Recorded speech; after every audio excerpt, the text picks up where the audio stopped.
Welcome to Real Estate Investing Abundance, the show for busy, fulfilled professionals like you to learn how to develop financial independence built on solid, passive real estate investments.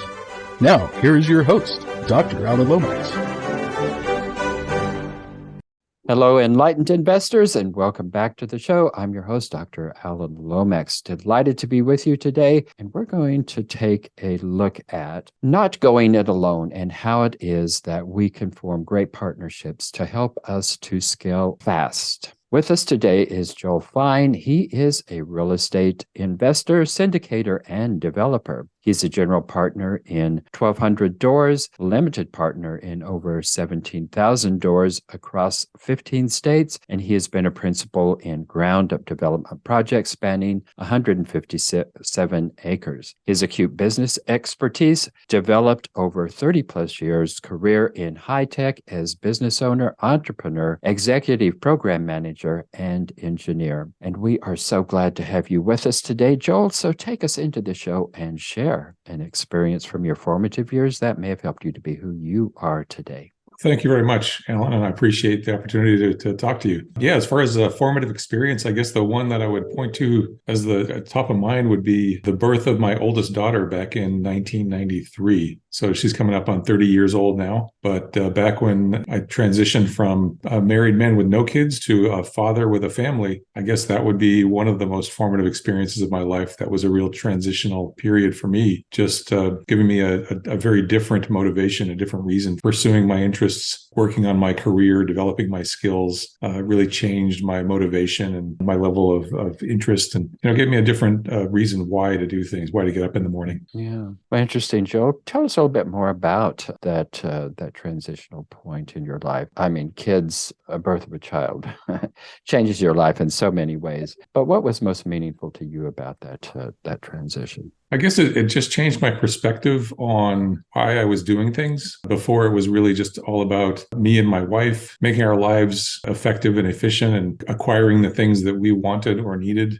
to exist. And now instead, it was more of, now I had a connection to the future in a way that I hadn't before. I now have 4 kids, and those 4 kids eventually may have kids of their own. And so now the things that I do, I think of in terms of generations, not just in terms of, how can this satisfy what I want or what I need or make my life more comfortable? Now it's more about how can I create generational wealth? How can I make sure that my family is well secured and positioned to thrive over many, many decades, not just years.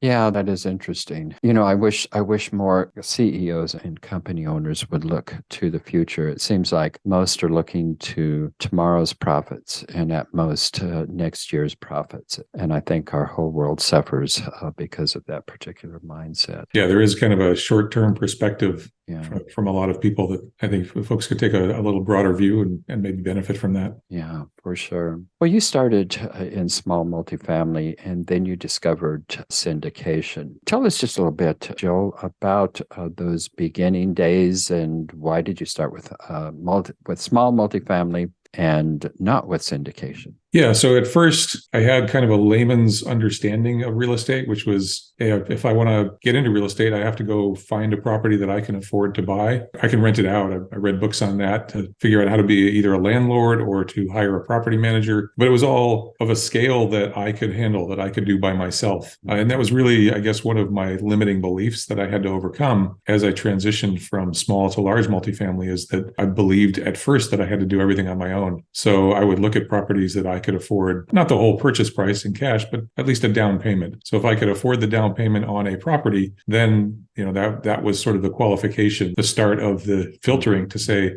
hey, is this a property that I can consider investing in? So it really wasn't realistic for me to look at large multifamily, 100-unit apartments or anything near that scale. So I started out with single family, and then small multifamily, duplexes, triplexes, quads in the Midwest, properties that I could afford to swing on my own, mostly looking for cash flow, looking to build that portfolio with potentially a little bit of appreciation along the way. Pretty early on, I was buying these properties, but I was also learning about the syndication model and developing an understanding of it. So it wasn't very long until I started shifting my focus towards the larger scale, the larger multifamily, and the larger syndications with multiple partners. Well, not really particularly a bad way to start out, and certainly a lot of people start out that way. But you had just mentioned that the reason you did that was really because you had this limiting belief that you had to go it alone. Mhm. And I think that certainly is one reason that many of us start off with smaller units, because we have that limiting belief that we have to do it all alone. But as you've gone along the way, not only have you challenged that particular limiting belief, but you also say that you have challenged that belief that you have to invest locally, and that also another limiting belief you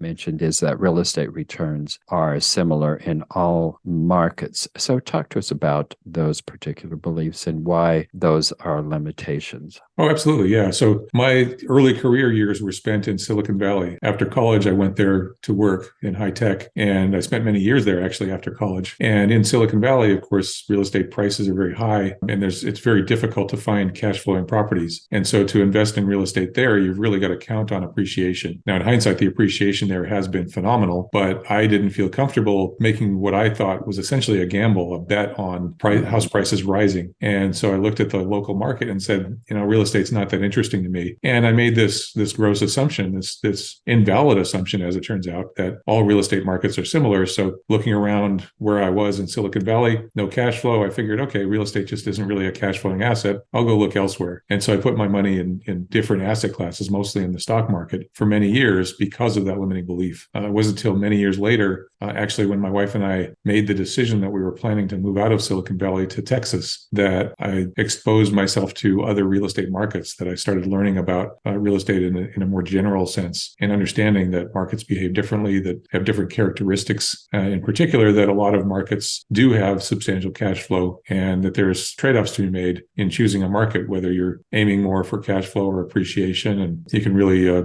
slide the scale back and forth depending on where you want to invest and what kind of neighborhoods and so forth. At its heart, that was another limiting belief that I had, that once I overcame, it really changed my attitude and perspective towards investing in real estate.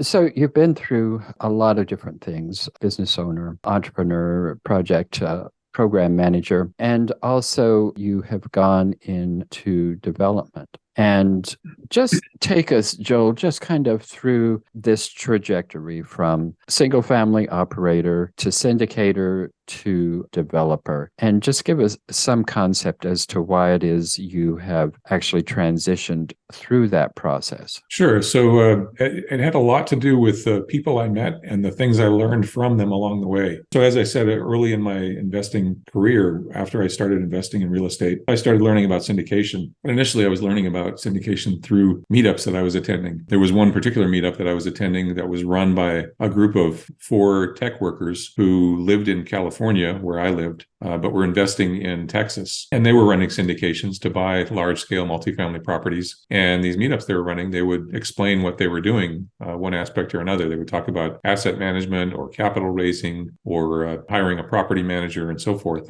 And so as I was attending these meetups, I was learning about their investing experience, but also about the syndication business model. And so initially I invested in one of their deals, actually a couple of their deals, and then other syndicators that I like to work with and invested in their deals, but strictly as a passive investor, as a limited partner, really as partly as an investment for myself. I did want those assets in my portfolio, but also as a way to learn about the syndication model and about the real estate business at scale. And so those investments they paid off quite nicely in terms of the educational content for me. They also gave me a good return, but for me, like I said, the important part was the learning. So as I learned about syndication, I also developed relationships with some of these syndicators I was working with. Eventually took on a larger role with one of the syndicators that I connected with, initially as a key principal, signing on the loan and helping a little bit with the transaction here and there, but otherwise in a fairly limited role, just almost like an internship, you might call it.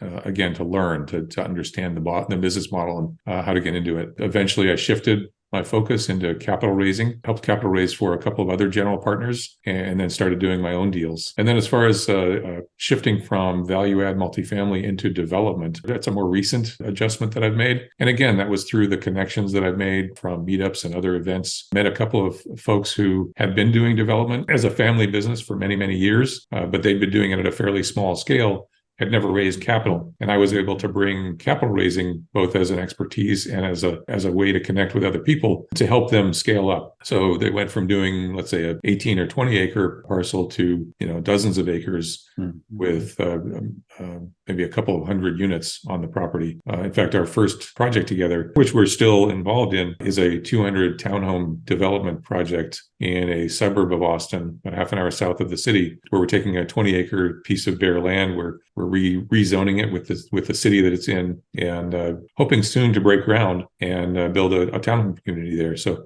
again, my shift in development was based on the people that I met and the opportunities that arose. And now I'm trying to do a mix of both value-add multifamily and multifamily development, not just because it's interesting to me, but also it's a good way for me to diversify my portfolio and my income streams. Since then, I've added yet one more element to my investment portfolio. I'm now running an Airbnb. The first single-family residence that I bought in the Austin area had a long-term tenant in it up until a few months ago. That tenant moved out, and I decided to shift it into short-term rentals. And I did a remodel on that, put it on the Airbnb platform, and we're now taking guests. So learning about yet another element of the real estate business and developing another way to diversify my portfolio. I'm curious, Joel, your background in tech engineering and limited partnerships don't seem to be a real foundation for someone going into capital raising. So how did you make that transition from a limited partner and from a tech engineer into developing that expertise as a capital raiser? Yeah, so like I said, I was connecting with people who had a lot more experience than me in the syndication model. And so that helped me develop the skills. At the same time, I was letting people that I know, letting them know that I was moving in this direction, that I was working on real estate deals, that I would share with them a little bit about what the deals were and how they were going, what my role was, what the opportunities for investment were, and really just making sure people understood. And it was almost like a market positioning exercise where I had to shift people's perception of me from a program manager in engineering to a real estate investor. And so I just did that through talking with folks, meeting new people who were also working on real estate deals, a little bit of social media, post things that I was doing on LinkedIn or Facebook. And that just helped, again, the positioning in people's minds of what I was doing and what skills I had. Enlightened investors, if you haven't done so already, be sure and click that like button and also click that share so others can take advantage of the content. And finally, be sure to subscribe so you don't miss a single one of our upcoming episodes. So just kind of a relationship building, really kind of a naturalistic transformation through relationships there. 17,000 doors you have invested in limited partnerships. So that looks to me like that really is probably your primary focus. So I guess you're still staying with that as a limited partner. So what do you, as a limited partner, what are some of a lot of people on our show are actually limited partners. So tell us, what are the most fundamental things that a limited partner needs to be aware of and looking for when they are looking at potential investments? Well, that's a great question. I guess I would say for someone who is a limited partner or wants to be a limited partner or is thinking about it, first I would look inward to understand, what are my goals? What do I want to achieve with any particular investment? And how does that fit with the rest of my portfolio? What's my level of risk tolerance? These are not risk-free investments. There are risks associated with any syndication, and the risks are different from one deal to another, especially as you transition, let's say, from between asset classes or between business strategies, from value add to development.